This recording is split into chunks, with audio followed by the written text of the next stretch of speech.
The market traded lower yesterday as President Trump sent trade letters to 14 nations, including Japan and South Korea, with a 25% tariff rate.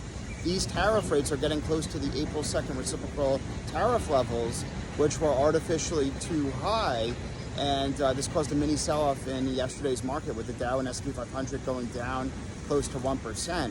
However, it seems like there's going to be some room for negotiation on these, honestly. He's sending out these letters now, but August 1st is when there's implementation. That's about 3 weeks of back and forth and stuff like that. So just like we learned on Liberation Day on April 2nd, I expect there'll be some more back and forth with countries and rooms for negotiation. This is likely the worst of it.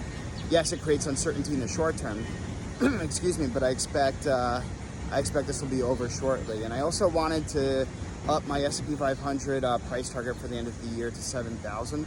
We're seeing such strength and resilience, especially due to the productivity gains and spend for AI. At the beginning of the year, there's a lot of fears about DeepSeek and stuff like that, that we don't need to be spending as much on AI. But the DeepSeek models will run on NVIDIA's chips, and the cheaper these models are, in fact, the more that they'll be spending on AI for other use cases and stuff like that. So I think AI will power this next wave of growth in the stock market in the second half of this year. As I mentioned in yesterday's video, I expect the second, third, and fourth derivative plays in AI to now really take hold.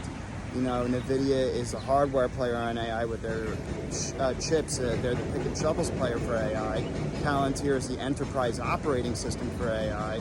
But I expect, software, semis, and cybersecurity plays to really take the baton from here and move higher. I think Bitcoin will also do well in the second half of this year. We're seeing really strong demand, not only for Bitcoin, but even Ethereum right now has some good technical momentum. You have Tom Lee getting involved with an Ethereum company, pretty much saying, Circle from its IPO did very well, but that stablecoin, that's run on Ethereum's rails. And Circle has, I think, almost done a 10x in price, maybe a 9x in price. And Ethereum still has a lot to go. Ethereum's network is very undervalued for its decentralized finance applications. And yeah, it's possible for Ethereum to hit 10,000 by, I'd say not this year, by the end of 2026, but Ethereum's really where these stable coins, the network these stable coins will be run on. So I think Ethereum is the next leg of growth too, in my opinion.